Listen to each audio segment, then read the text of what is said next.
Right back, and the show is to rise and shine, and we're reaching from the stables of Spectrum Television, right here in the beautiful hills of Ibiakuran. We're being joined by guests in the studio to shed more light on the conversation we had earlier. And just so you know, this conversation is live on social media platforms on Facebook and Instagram with the handle at SpectrumTVNG, and the website is www.spectrumtv.ng. I would just hand you over to Otobasi to take it over from here. Well, we have been joined on set right now, as you can see, via Vasio Noema Esquire. She is the chairman of Customary Courts, a member International Federation of Female Lawyers. Good to have you on the show. Thank you for having me. Wow. We've been talking about the female-related bills that didn't go past the voting stage on the 1st of March. Yes. And we also have it on full hand that women are not taking it lightly. Yes, we are not. And now, what are the assurances, going by what the House of Representatives say, that they're going to revisit those bills? Is there any assurances apart from just the words? You know, aside women protesting and carrying placards, oh, you have to pass our bill, this was important to us and all of that, we still have women who go underground doing the work. You know, people sometimes used to feel that women only make noise by carrying those placards and then protesting. But I can assure you, we have women who are in the corridors of power, who meet with these men in the National Assembly, and they are having serious conversations with them. So with the work those women are putting in, with the work we put in, yes, we protested here in Akwa Ibom State too. With the work all of us are putting in, I can assure you that we will have something positive. And then the special seats, you know, we need seats in the National Assembly for women, special seats for women. Special? What do you mean special? Special in the sense that just exclusively for women. Yes, that out of this number of seats, we need a certain number. These certain numbers are reserved for women. Okay. So no matter what, we will give them this number.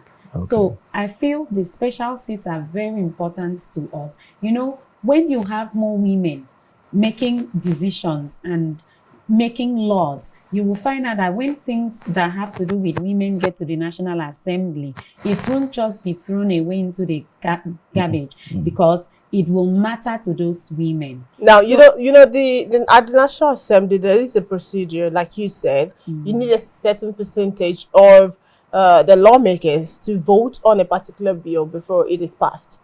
And now, women are not fully represented there. Yes. Do you feel if you push further for the special seat, it could enhance or it could bring other things to fall back to place? Exactly. Because anytime we have bills relating to our gender, you have people who are not your gender sitting on it. If we have more women inside those places, you'll find out that anytime our gender, things that borders on our gender gets there, our gender will be able to push it for us.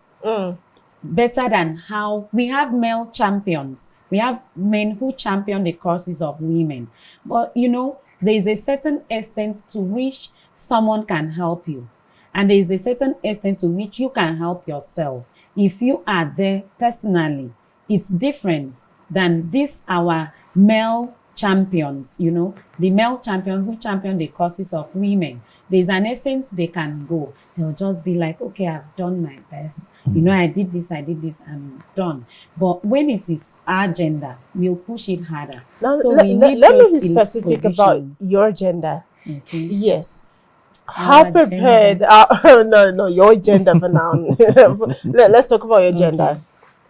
How prepared are your gender? Because in the last few days, a couple of dramatic events has been in public space by your gender. And does that show the preparedness of your gender in manning position of authority and power? Okay.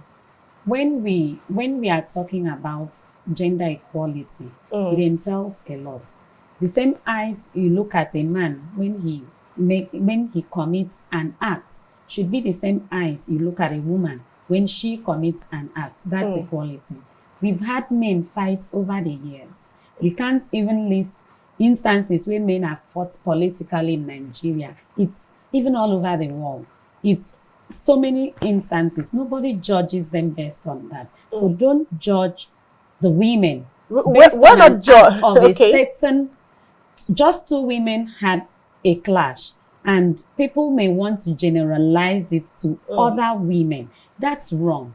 When two men fight, we call it's just a brawl. So when two women also fight, just say it's just a brawl. They just had a misunderstanding. Don't look at it like all women are not that way. Most women could have walked out of that scenario without causing a scene. So the same way some men mismanage positions are the same way some women may mismanage positions. So don't judge us based on the act of just a few women, especially those two women. In other words, don't generalize. Right? Yes, that's gender equality. Look at us in the same eyes you would look at a man if he committed that. You know, the argument in public space is that at a time where women are clamoring for more positions, special seats, and women-related PO. Now, amidst all that, this scandal. Now, do you think that could mar the chances of or the possibilities of this bill? You see, those are the limitations women have in life. Those are the biases. You know, the sub-theme for the International Women's Day was breaking the bias. Those are the biases we try to break in our society. If it were to be two men fighting, would you have thought of it like an unusual event? Those are the biases we have to break. When things happen, don't look at it in the eyes of gender. Look at it in the eyes of equality. These are two human beings fighting over whatever it is that they were fighting over. That's their business. But they are two human beings. Forget about their gender. Look at it like two human beings had a fight. So it doesn't, and that's the problem we have as women. People always look at us based on our gender. I can assure you there are people looking at me right now and they're like, she's talking this way because she's a woman. But you are not looking at me based on the fact that, oh, she's speaking intelligently or she's acting intelligently. You are more interested in my gender than what I can offer. Those are the biases we are talking about. Those are the kind of equality I advocate. When things happen, look at it based on human beings, it's human being behavior, not because I am a woman. She lost her temper because she's human. Every human being can lose temper at any given time. I'm not defending the act, but I'm talking about equality and the right way to break some of these biases in our society. Okay, still talking about biases. I remember that the wife of the vice president and the wife of the president did, for the first time ever, we had women at the floors of the hallowed chambers to push this particular bill. But somehow it turned out that they still struck off those bills. Yeah, they struck off those bills. Now, the question I want to pose is it a function of probably they didn't read through the bills effectively, adequately to understand it? Or do you think it's also a function of bias just because it's a woman's bill? They just write it up. And then sometimes it could have been an oversight. You know, when they amended those sections, but maybe they were not gender sensitive at the time. Yes, to understand that when a woman marries a man, she automatically comes from where that man comes from. Like when a Nigerian marries, if a Nigerian marries a Canadian, she becomes a Nigerian automatically. But inside those amendments, when a woman marries outside, her husband cannot come from Nigeria, which is wrong. In terms of citizenship, what is good for the goose is good for the gander. So what is good for the male gender is also good for the female gender. That's like the tiny things that they must have. I want to call it an oversight. It was an oversight. So I feel now they are going to correct the oversight. Well, do you feel, but going by Nigerian customs and traditions, it's the man that marries the woman and not the other way around. So if a man that is a Canadian marries a Nigerian woman, rather than the Canadian man become a Nigerian, it's the Nigerian lady that becomes a Canadian. Okay, I understand what you are saying. Going by our customs, yes. It is a man. I want to start from there. It is a man that marries a woman, and then they will say they are married. When a man marries a woman, what do they say? They are married. Okay. They are married. That's they are married. Of course. We now say they are married. So two of them are married. We no longer say the man. If you want to make a statement, you won't be like the man married her. You'll be like they are married. He's her husband. She's his wife. Okay. So are you getting what I'm saying? They are married. Okay. Meaning they are together. Okay. If you even want to go biblically, so that they are together, does that translate to they should be together? No, you don't get it. Let me come there. They are together. They are married. Does that translate to the Canadian man being a Nigerian? That's what just the two of them are dual citizens of Nigeria and dual citizens of Canada. Yes, so he could have the same rights. That's when we talk about him having citizenship, it means so he can also have the same rights and status as if it was a woman married to, that's as if it was a woman that is married to a man. You know, when a woman marries a man, she can contest there and then contest in her place. Even with that, the law says you must be married till 10 years. That's even another part of what we are saying, amend it. Okay. The law says when you marry outside the state, that's even interstate marriage, okay? You can't even get citizenship of that state until you are married to that man for at least, I think, 10 years. 10 years. But we are now saying make it 5 years. 10 years is too long a time. Why not make it 5 years? At least if I'm married for like 5 years, let me become a citizen of Abia State if I'm married in Abia State. So those are, you see, even when you are still married to the man, you still have to wait for like 5 years, 10 years before you can get the status of a citizen of his state. Is that right? Okay, for the meantime, are there provisions for amendments prevent in cases of divorce? That you are a citizen because you were married, and then you've been given citizenship of a particular state and you've become a dual citizen. But let's say a Kwaiban woman married to a Delta, that's someone from Delta State. So in the case of divorce, what happens? Are there clarifications to that point in the bill? Because it could be because of some certain complexity in the bill. That makes... Of course. But every sensible person will know that when the marriage ends, the rights and privileges you had via that marriage, it automatically ends. Do you get my point? It's commonsensical. When marriages ends, okay, you but want you know to say you know the way you guys tweak this thing, Esquire. Yes. You know, no. So if they're not spelled out, literally, you know, chances are that the lawyers would talk and you know how they take advantages of some clauses. A typical Nigerian man will even tell you to drop his name. Oh, yes. Go to court. They tell you, drop my name. Imagine him telling you to drop his name, talk less of his state of origin. He will put it in CNN, drop even that state. They do it all the time. They tell you, see, don't bear this name any longer. You are no longer married to me. He can even sue you if you continue parading yourself with his name, because let alone his state. You know he will come for you. Drop that name.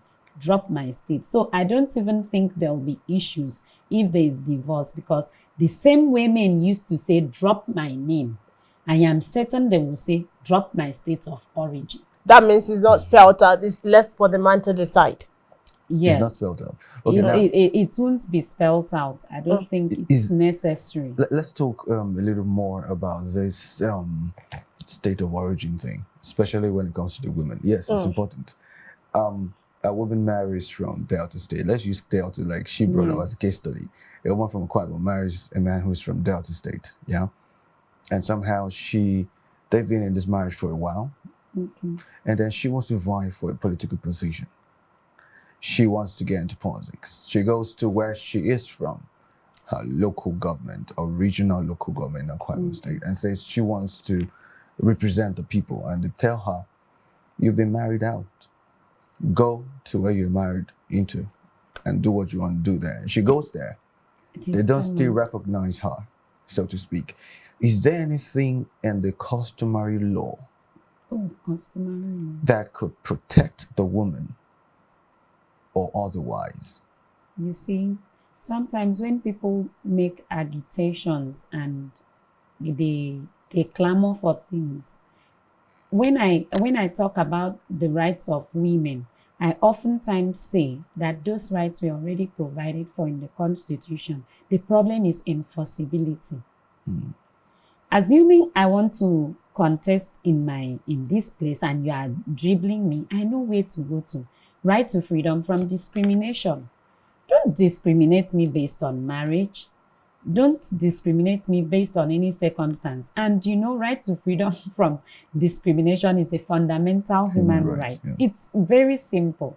But most times people make it look like it's difficult to get these things, or there is no help. It might be difficult because there's a case of a lady who is married to an Aquarium lady married in Cross River State. Oh, they see the Chief Justice of Cross River Of course. And that is a custodian of the law. Yeah. And if it affected such an individual, what happens to a common man? But you're right. You're right there. That was a highly political scenario. It always plays out. Yes. But thank God, FIDA, International Federation of Women Lawyers, also advocated that she be made the Chief Justice of Cross River State, and other sister groups. That you saw how it was. It wasn't very funny. It couldn't have even been possible for that man to do that because of the interest that was involved. Other people rose up to support her. So sometimes when you have this issue, make noise so other people can back you up and make this noise with you. All right, talking about making noise, we'll take a break and make some noise on social media. Everybody, this conversation is live on our platforms at SpectrumTv NG. We'll be back after this break. Please stay. Follow Spectrum TV everywhere you go, on your Android and your iOS devices. Join our social media community.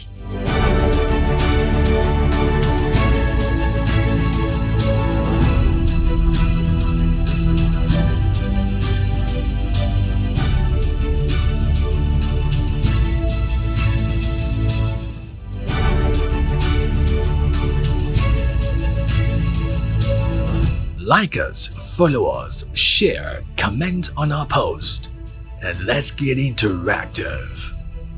And do well to visit our website at www.spectrumtv.ng. Now you have no excuse not to be connected to the first privately owned television station in the Aqua Cross region. Spectrum Television. Broadening your horizon. Welcome back. It's still Rise and Shine, and we're still playing host to our guests in the studio. We're talking all the dynamics, everything associated with the, of course, rejection of the bills, the women bills that we passed National Assembly, and we are going to continue this conversation. And just before the break, Otto did ask a question, or I asked a question. Otto expatiated. The question basically still remains: is there anything in the customary law that protects the woman against this kind of discriminations, where she's married here, they toss her here, she goes there, they toss her yet back again? So is there anything that protects her, or she's left to chance? And I took you to the Constitution. Yes, you did. I said it said right to freedom from discrimination. In other words, basically, they should make noise about it. Exactly. When people oppress you, you don't sit down and say, oh, I'm oppressed, and you sulk over it. go out, look for legal means. There's always a legal solution to every problem. Every legal problem has a legal solution. You can't just, there is no wrong that does not have a right. So if you feel I went there and they toast me here, go to court and clarify yourself, and I'm sure you'll get justice if you go to court. Well, talking about justice, now the women are seeking justice. They want rights to be done to the women-related bills. The 5 women-related bills, they were rejected on the 1st of March. Now you said there are a couple of other women doing the underground work, talking to the people that are concerned to see through that once the bill is being revisited, it gets what it's due, justice. From that angle would be affirmation, right? Yes. Okay, well, what are those actions? Do you think if there's anything to go by the weight that was cast by the First Lady of Nigeria during the sitting? Yes. Is there anything extra? Like going to the international court or any of those ECOWAS and all those bodies? What exactly is going on behind the scenes? Okay, dialogue is what is going on. You can't force anybody to do what the person does not want to do, except you have conversations. You sit on a round table and you discuss. Just as you are asking me questions, the person may have issues on his mind, things that needs to be clarified. Like you've asked me, what if this person divorces? What will happen? Those may be the kind of questions going through the lawmaker's mind that needs clarification. And I think upon clarification, if you convincingly clarify those issues, you will need to really convince them their mind was made up. That was why they voted the bill out. So if you could convince 1 or 2 of them, and then this 1 or 2 will now do their job and also try to, it's called lobbying. So if you can lobby properly, you get it passed in your favor. That's left for us. That's our job, having conversations and trying to convince them. So you think enough lobbying was not made, before now? It must have been. I wasn't part of the lobbying parts in the House, but I'm sure they put in their best. We have women who are very intelligent, who put in their best for causes like this. So I'm sure they had put in their best, but maybe their best wasn't good enough at that time. But right now, I just pray and hope. We are all praying and hoping and trying to do the little we can in our little corners, just so that these bills can be passed. So our children, and other generations to come will say, oh, at least our parents and mothers, they had achieved this for us. Well, I think at this point, I would like to find out what difference do you think this bill should make? Peradventure, it passes through the process. And yes, women get 35% affirmative action. And yes, women get some special seats at the state and legislative offices. And then all this, the 5 bills sails through, God willing. What difference do you think that will bring to the generality of Nigerians? The same difference women who are in leadership positions make in the society. Every country that women are the leaders, we have seen the difference in their economy and even how they handled the pandemic. They handled it better than countries that were being run by men. So let's just say when these women get into positions, let's come back home. In Akwa Ibom State, we have about 20-something commissioners, and I think only 4 are women. The body language of the state ESCO will change drastically when we have, let's say, 10 women in that place. And sometimes women are better managers and better leaders than the men. I said sometimes, I didn't say all the time. So sometimes these women will create greater impact than the men because women are mothers. They are naturally nurturers. They are people who nurture. So imagine your leader that is a nurturer, nurturing things. Women have the grace to nurture. So I feel they will nurture well and they will do better. Or the same women are doing well, women too deserve to be represented and they deserve to be given equal opportunity to showcase their God-given potentials. Okay, then just before we let you go, let's look at going forward. Okay. Going forward, what do we expect with reference to pursuing this video? Expect more noise, expect more lobbying, and then expect us to pray more, because at this level we need God to help us, and we need to also continue making the noise. It may look like we are not making impact, but hopefully one day it will yield great results. Well, we hope so too. I wish you best of luck in the pursuit for the women poll. I think in the greater end, it will affect our children. Yes, it will. Sisters and everyone else. And of course, the men folk as well. But then, thank you very much, Abasil Noema. Thank you too for having sharing me. your thoughts with us on the show. Thank it is nice having you. Yeah. Thank we look forward to another time, right? No problem. Thank you.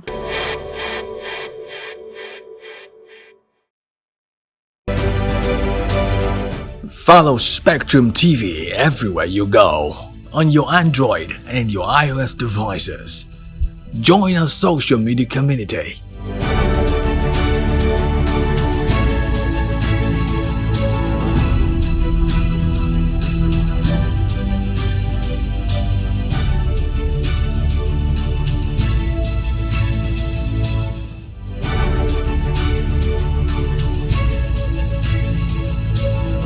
Like us, follow us, share, comment on our post, and let's get interactive. And do well to visit our website at www.spectrumtv.ng. Now you have no excuse not to be connected to the first privately owned television station in the Aqua Cross region. Spectrum Television. Broadening your horizon.